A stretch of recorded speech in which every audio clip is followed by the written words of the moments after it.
Hola amigos, mi nombre es Omar Fajardo, más conocido como el Señor Tutor, y voy a resolver hoy un quiz de la Universidad del Norte, un quiz del último corte, que tiene como temas velocidad angular, momento angular, energía cinética de giro y otros temas hay. Bien, entonces son varias preguntas de tipo A, B, C, D, entonces vamos a leer la primera pregunta. Me dicen así, sobre un cilindro homogéneo de radio R y masa m, el cual tiene libertad de girar sin fricción sobre un eje fijo que pasa por su centro, se aplica en su borde una fuerza tangencial constante de magnitud F de 0. Si el cilindro está inicialmente en reposo, el valor de la energía cinética del cilindro al tiempo t es igual a ¿cuánto? Bien, primero que todo, sabemos que la energía cinética de giro, K, se define como un medio del momento de inercia del cilindro por la velocidad angular al cuadrado. Bien, además me dicen que el objeto, que es el cilindro, parte del reposo. ¿Qué significa eso? Que la velocidad angular inicial va a ser 0 radianes por segundo. ¿Listo? Entonces, vamos a buscar esa energía, ¿vale? Primero que todo, el momento de inercia de un cilindro, ¿vale? Con respecto a un eje que pasa por su centro de masa, y se define como un medio de la masa del cilindro por su radio elevado al cuadrado, ¿vale? Entonces, tenemos esta fuerza que es externa, ¿vale? Sabemos que la sumatoria de torques externos es igual al momento de inercia I de la partícula, que en este caso es el cilindro, por la aceleración angular de la partícula, alfa. Bien, entonces, atención en lo siguiente. Como sabemos que el objeto va a empezar a girar, sabemos que la velocidad angular en cualquier instante t va a ser igual a la velocidad angular inicial más la aceleración angular multiplicada por el tiempo. Pero como el objeto parte de reposo, W0 es igual a 0.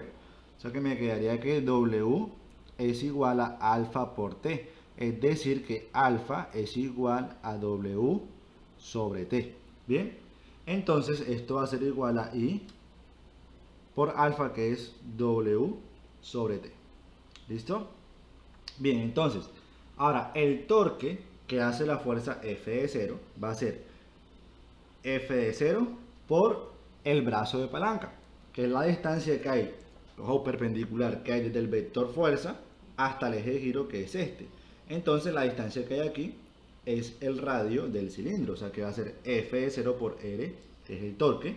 Y esto es igual a I, que es el momento de inercia del cilindro, que es un medio de la masa por R cuadrado, por W sobre T. Bien, y entonces, si te das cuenta, yo puedo cancelar aquí R con R. Y me quedaría que W entonces es igual a este 2 y la T están dividiendo, pasan acá arriba a multiplicar. Me quedaría 2 F de 0 por T. Y esta masa que está ahí y el radio que me quedó R están multiplicando la W, o sea que pasan a dividir. Se me quedaría sobre M por E. Bien, ahora, entonces, mi energía cinética de giro, K, es igual a un medio de I por W cuadrado. Pero ¿quién es I? I es un medio de la masa por R cuadrado.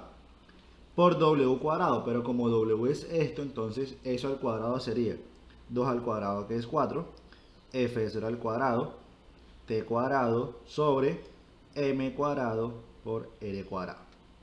Y entonces vemos que podemos cancelar, ojo, 2 por 2 es 4, se cancela con el que está acá arriba. Cancelo R cuadrado con R cuadrado. Cancelo una de las masas, me queda una abajo. Y así, K es igual a, me queda F0 al cuadrado, mira. Me queda el tiempo al cuadrado, ahí está. Y sobre la masa, ¿vale? Sobre la masa. Entonces, esta expresión que está aquí es la expresión para mi energía cinética de giro en cualquier instante t.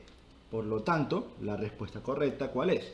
Va a ser la opción B, que me dice que K es igual a F de 0 por T cuadrado sobre perdón, F0 al cuadrado por T cuadrado sobre M.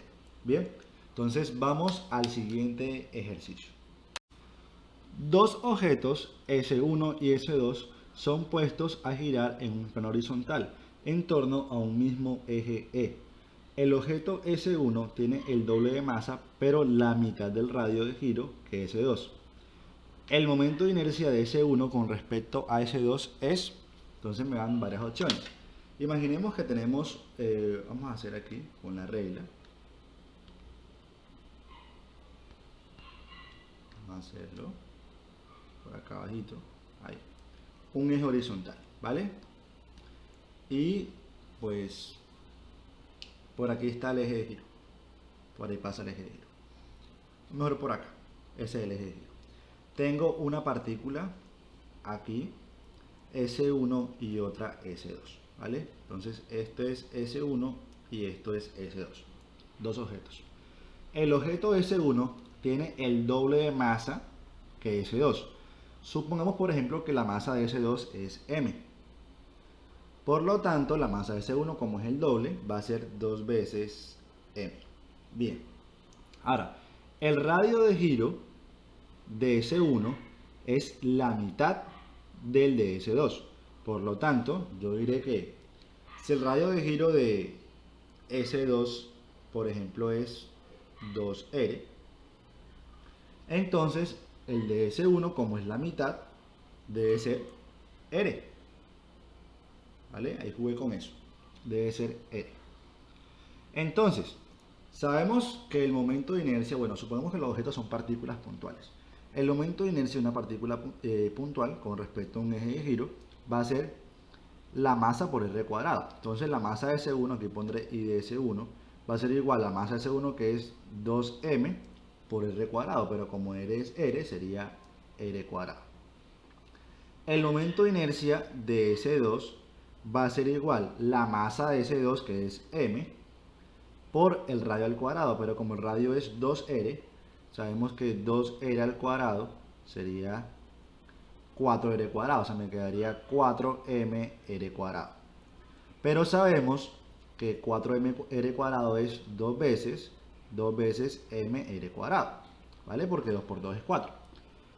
Y así me quedaría que, entonces, vamos a ver, que I de S2 es igual a 2 veces, mira el 2 ahí, de esta expresión.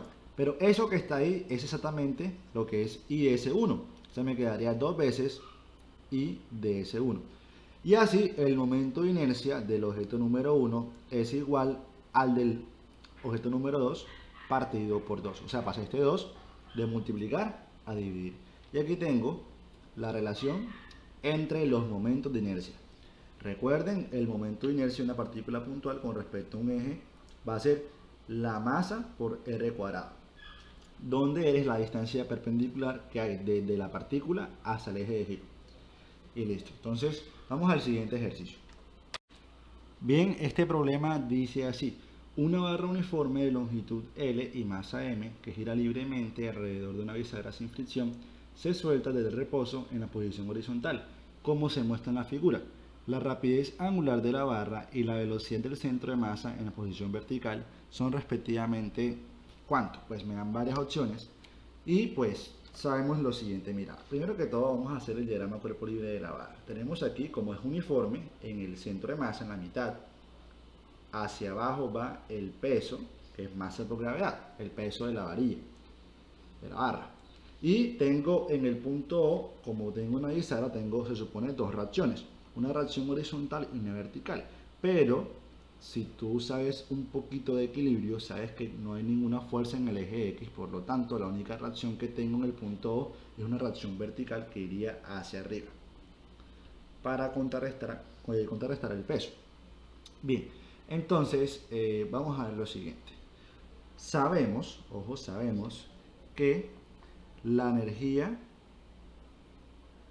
se va a conservar, la energía mecánica inicial va a ser igual a la final.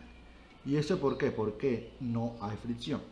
Bien, entonces en mi estado inicial tengo energía potencial. ¿Por qué? Mira, esto va a ser U inicial más K inicial, que es la energía cinética de giro inicial. es igual a la potencial final más la K final. Pero, ojo, vamos a establecer un punto de referencia. Digamos que mi nivel de referencia, vamos a colocarlo aquí. Este es mi nivel de referencia, ¿vale? Ese es mi suelo, por ejemplo. Entonces, el centro de masa de la varilla, de la barra, en mi estado inicial, que es el estado horizontal, está a una altura del suelo, que es L medios. Por lo tanto, hay energía potencial, que sería la masa por gravedad por altura, que sería L medios. Pero pasa algo, como la barra, parte del reposo, no hay velocidad angular inicial, por lo tanto no hay energía cinética inicial de giro. Esto va a ser cero. Ahora, en mi estado final, que es en mi estado vertical, en el estado vertical, aquí, la varilla, o sea, el centro de masa de la varilla, no tiene una altura con respecto al suelo, porque estaría al mismo nivel. Por lo tanto, no habría energía potencial final, sería igual a cero. Bien, pero sí tengo energía cinética final de giro. ¿Por qué? Porque el objeto, que es la barra, viene en giro, viene girando. Entonces esto va a ser igual a un medio del momento de inercia por la velocidad angular final elevado al cuadrado. Bien, ahora vamos a ver lo siguiente. Podemos cancelar este 2 con este 2, ¿vale? Y además sabemos que el momento de inercia, me queda que mg por L es igual a I, que es el momento de inercia de una barra, ¿vale? Si tengo una barra cuyo eje de giro está en uno de sus extremos, el momento de inercia va a ser 1/3, ¿vale?, de la masa de esa barra por la longitud de la barra al cuadrado. Bien, y esto por W cuadrado. Cancelo masa con masa, cancelo una longitud con otra longitud y me queda entonces que W al cuadrado es igual a 3G partido por L, ¿vale? Es decir, que W, que es la velocidad angular final, va a ser igual a la raíz cuadrada de 3 veces por la gravedad sobre la longitud de la varilla. Ahí está. Y entonces ya sabemos que la opción correcta es esta que está aquí. Pues W es igual a la raíz cuadrada de 3G sobre L. Yo podría dejar todo así porque la única opción que tiene W de esa forma es la opción A, ¿vale? Por lo tanto, la velocidad del centro de masa en la posición vertical debe ser esta, pero yo quiero llegar a esa respuesta. La pregunta es cómo llego a esa respuesta. Muy pero muy fácil. Sabemos que la velocidad del centro de masa se define como el radio de giro. Ojo, no confundan esta R, mejor lo pondré minúsculo. El radio de giro por la velocidad angular. Bien, pero sabemos que el radio de giro, ¿cuál es? Es la distancia que hay desde el centro de masa, que es este, hasta el eje de giro. O sea, es L medios, ¿vale?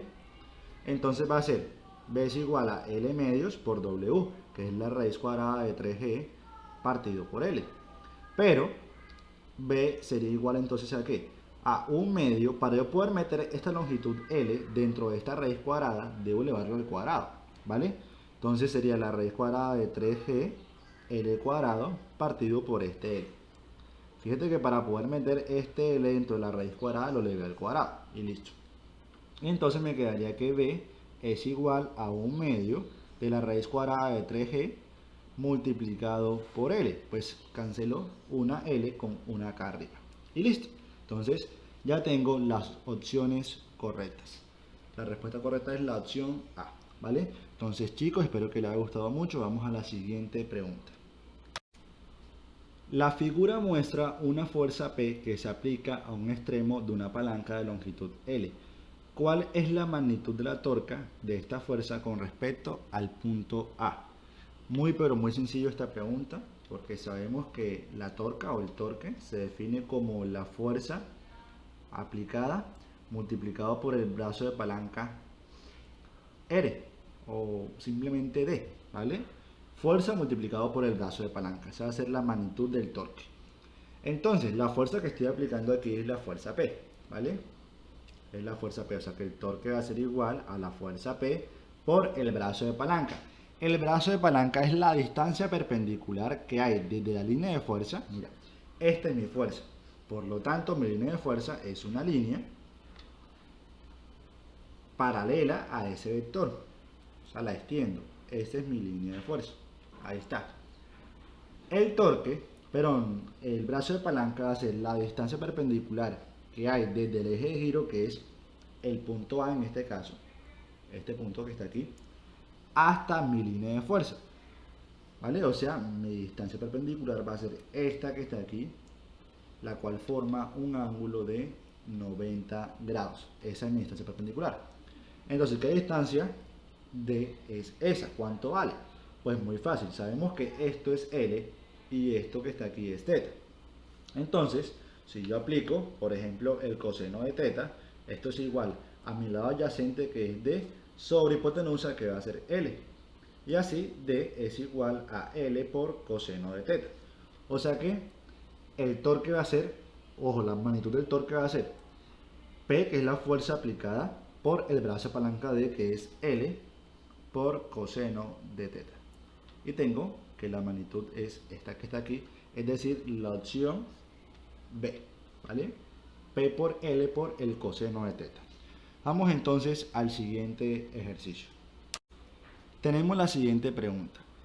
En determinado instante, la posición de una partícula con respecto a un origen O de coordenadas está dada por el vector R igual a 3i más 4j en metros. En ella actúa una fuerza F dada como 16i más 32j en newton. El torque originado por la fuerza F que actúa sobre la partícula con referencia al origen O es, pues muy sencillo. Primero sabemos que el vector R de posición con respecto al origen O va a ser 3i más 4j, o sea 3,4. Ahora, el vector fuerza F va a ser igual a 16i más 32j, o sea va a ser 16,32. Ahí está.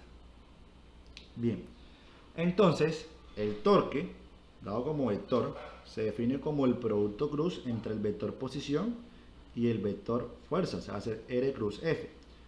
Bien, ¿y cómo hacemos esto? Sabemos que el producto cruz es un determinante por cofactores, sería I, J, K, sería R, que es 3 en I, 4 en J y 0 en K. Y F es 16 en I, 32 en J y 0 en K. Bien, entonces empezamos por I. Para I tomamos columna y fila y me queda este 2 por 2, que al hacerlo me queda 0 menos 0, es decir, me queda igual a 0, ¿vale? Para J igual, cancelo columna y fila y me queda esta 2 por 2 que está aquí, que al aplicarlo, resolverlo, me quedaría 3 por 0, que es 0, menos 0 por 16, que también es 0. Bien, entonces sería 0 en I y 0 en J. Pero para acá, tapamos columna y fila. Y me queda este 2 por 2, que va a ser 3 multiplicado por 32 menos 16 multiplicado por 4. La pregunta es cuánto da ese producto. Pues sabemos que 3 por 32 es simplemente 96. Y 16 por 4 es 64. Por lo tanto, 96 menos 64 es igual a 32. ¿Vale? Entonces, en este caso, el torque va a ser 32 newton por metro en las unidades del Sistema Internacional para el Torque, que va a ser fuerza por distancia. Newton por metro. Aquí están las unidades dadas. ¿Vale? Entonces me quedaría 32 newton por metro en K. ¿Qué significa eso? Significa que el torque T como vector va a ser 0 en I, 0 en J y 32 newton por metro en la componente K. ¿Vale? Por lo tanto, la respuesta correcta va a ser la opción A. ¿Vale? Va a ser la opción A. Entonces, chicos, espero les haya gustado este video como tal. Vamos al siguiente ejercicio. Se aplica un torque constante a un objeto. Entonces, ¿cuál de las siguientes cantidades no puede permanecer constante? Si yo aplico un torque a un objeto, entonces eso sería un torque externo, ¿vale? Y ese torque es constante. Sabemos, ojo, que la sumatoria de los torques externos a una partícula, a un objeto, es igual al momento de inercia I por la aceleración angular alfa, ¿vale? Entonces, ya vemos que el torque externo que le estoy aplicando es T y es constante, y T es igual a I por alfa. Si T es constante, entonces estos dos van a ser constantes, ¿vale? Entonces, si el momento de inercia es constante, es porque la masa no está cambiando, ¿bien? Y si la aceleración angular es constante, ¿qué significa eso? Que la velocidad angular va a tener que ir creciendo, ¿vale? Entonces, es un concepto muy fácil. Mira, es como decir, hagamos la comparación. Si la aceleración es cero, es porque la velocidad como tal es constante, la velocidad angular. Pero si la aceleración existe, tiene algún valor, o sea, si es diferente de cero, es porque la velocidad angular debe estar variando. La velocidad varía, debe estar variando, cambiando.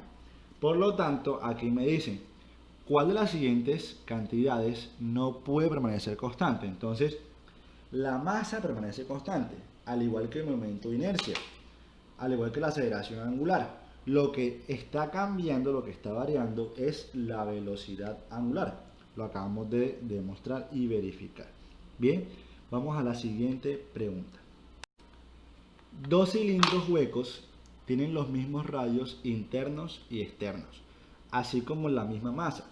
Sin embargo, tienen longitudes diferentes. Uno está hecho de madera de baja densidad y el otro está hecho de plomo de alta densidad. ¿Cuál cilindro tiene el mayor momento de inercia alrededor de su eje de simetría? Entonces, sabemos que el momento de inercia, primero vamos aquí a colocar lo siguiente. Aquí coloquemos el cilindro de madera y por acá al cilindro de plomo. Bien, entonces para el de madera sabemos que la masa es m. Para el de plomo la masa es la misma m. Para el de madera el radio externo y el interno son R1 y R2 y el de plomo tiene los mismos radios. Bien, para el de madera tengo densidad de 1 y para el de plomo densidad de 2, sabiendo que la densidad 2 es mayor que la densidad 1. Bien, pero hay que tener claro algo. El momento de inercia de un cilindro hueco se define como un medio de la masa del cilindro por el producto de R1 al cuadrado más R2 al cuadrado, o sea, multiplicado por la suma de los cuadrados de sus radios externos e internos. Para el plomo tengo el mismo momento de inercia, un medio de m, R1 al cuadrado más R2 elevado al cuadrado. Como puedes ver, el momento de inercia depende en este caso únicamente de la masa y de los radios externos e internos. Pero como tengo la misma masa y los mismos radios, entonces el momento de inercia va a ser el mismo, ¿vale? La densidad aquí no tiene absolutamente nada que ver. Por lo tanto, la respuesta correcta aquí va a ser la C. Los dos momentos de inercia son iguales. ¿Listo? Vamos entonces a la siguiente pregunta. Una barra de metal gira respecto a un determinado eje. De las siguientes afirmaciones, ¿cuál es la correcta? Mientras menos larga sea la barra, más difícil es detenerla. Eso es falso, porque mira, imaginemos que tenemos una barra, ¿vale? Tenemos aquí una barra. Este es mi eje de giro, ¿vale? Entonces, para yo poder aplicar una fuerza en uno de sus extremos para frenar la barra, el torque va a ser la fuerza que yo aplique por la distancia D, ¿vale? Entonces, el torque va a ser igual a F por D, ¿vale? Pero, miren lo siguiente, entre más corta sea la barra, entonces esta longitud debe ser más pequeña, por lo tanto el torque que yo debo aplicar debe ser menor, ¿vale? Entonces, eso va en contra de lo que dice el inciso A, o la afirmación A. ¿Por qué? Porque entre más corta sea la barra, más fácil va a ser detenerla. ¿Por qué? Porque el torque que debo aplicar va a ser menor, o debe ser menor. Entonces la A es incorrecta. La B, mientras más larga sea la barra, más fácil es detenerla. No, es lo contrario, entre más larga, más difícil va a ser detenerla. Entonces, la B también es falsa. C, si el eje de giro está en el centro, es más fácil de detener en comparación a un eje ubicado en uno de sus extremos. Eso es correcto. ¿Y eso por qué? Si yo tengo, por ejemplo, el eje de giro, en este caso en el centro, ¿vale? La distancia D va a ser esta. Pero te imaginas que mi eje estuviese, la misma varilla, estuviese en uno de sus extremos. Si yo aplico la fuerza F aquí, entonces mi radio de giro aumenta, va a ser todo esto. O sea, mi distancia va a ser más grande, ¿vale? Por lo tanto, va a ser más sencillo si tengo el eje de giro en el centro que uno de sus extremos. Por lo tanto, la afirmación C es correcta, ¿vale? Tenemos el siguiente enunciado. La figura muestra un deslizador de masa M1 que se mueve sin fricción sobre un riel horizontal de aire. Está sujeto a un objeto de masa M2 con una cuerda de masa despreciable. La polea tiene radio de giro R y momento de inercia I en torno a su eje de giro. Cuando el objeto colgante se suelta, acelera hacia abajo, el deslizador acelera hacia la derecha y la cuerda hace girar a la polea sin deslizarse ni estirarse. Ordene de mayor a menor las magnitudes de las fuerzas que actúan durante el movimiento. Entonces, vamos a ver aquí. Si yo realizo un diagrama de cuerpo libre para la masa M1, ¿qué pasa? Pues tendría hacia abajo el peso del objeto 1, que es M1 por G, hacia arriba la fuerza normal, y tendría hacia la derecha la tensión T1. Bien, por lo tanto, la suma de fuerzas en el eje X para la partícula M1 va a ser la masa 1 por la aceleración A, ¿vale? Entonces, la aceleración A del objeto M1 va a ser la aceleración tangencial para la polea, ¿vale? Y sabemos que la aceleración tangencial para la polea va a ser igual al radio de la polea multiplicado por la aceleración angular de la polea. Va a ser igual a R por alfa. Entonces, borremos esto y colocamos R por alfa. ¿Listo? Entonces, la única fuerza que tengo en el eje X va a ser T1. Ahí está, T1. Fíjate que T1 es positiva, ¿por qué? Porque el objeto M1 se mueve hacia la derecha. Entonces, como la aceleración va hacia la derecha, al igual que T1, entonces T1 es positiva. Y sería T1 igual a M1 por R por alfa. Ahí está. Eso es T1. Ojo, aquí colocamos 1. Bien, ahora vamos a realizar un diagrama de cuerpo libre, pero sobre la polea. Sobre la polea. Aquí tenemos la polea. Este es el centro de la polea. Tengo tensión 2 que va hacia abajo. Tengo tensión 1 que va hacia la izquierda. Bien, entonces yo sé que la polea está girando con una aceleración angular constante. Yo puedo decir que la sumatoria de los torques externos para la polea es igual a el momento de inercia de esa polea y multiplicada por la aceleración angular de esa polea. Bien, entonces el torque que hace T1 es positivo o negativo. Pues es muy sencillo saber esto. Sabemos que este objeto M2 se mueve hacia abajo. Para que se mueva hacia abajo, entonces la polea debe estar girando en esta dirección, o sea, en el sentido horario, ¿vale? Entonces, como la polea se mueve en el sentido horario, entonces el sentido horario tiene que ser positivo y el antihorario va a ser negativo. Entonces, el torque que genera T2, mira, va a ser en este sentido, o sea, en el sentido horario, va a ser positivo. Y va a ser la fuerza que es T2 por el brazo de palanca, que obviamente va a ser el radio de giro R, que es de aquí a acá, ese radio de la polea. Bien, ahora el torque de T1, como T1 va hacia la izquierda, mira, el torque sería en el sentido antihorario, va en contra del reloj, va a ser negativo y sería menos t de 1 por e. Y esto es igual a i multiplicado por alfa. Entonces, mira lo siguiente, me quedaría que factor común r sería t2 menos t de 1 es igual a i por alfa. Si colocar eso un poco mejor sería i por alfa. Es decir que t2 menos t1 es igual a i por alfa partido por r. Y así t2 es igual a i por alfa partido por r más t de 1. ¿Vale? Entonces esta va a ser mi ecuación número 2. Ya aquí tengo en la mente un orden. Por ahora yo sé que t2 es mayor que t de 1. Ya sé que t2 es mayor que t de 1. ¿Por qué t2 va a ser mayor que t de 1? Porque si te fijas, t2 va a ser t de 1 más algo que es positivo. O sea, va a ser mucho más grande. Por lo tanto, ya sé que t2 es mayor que t de 1. Bien.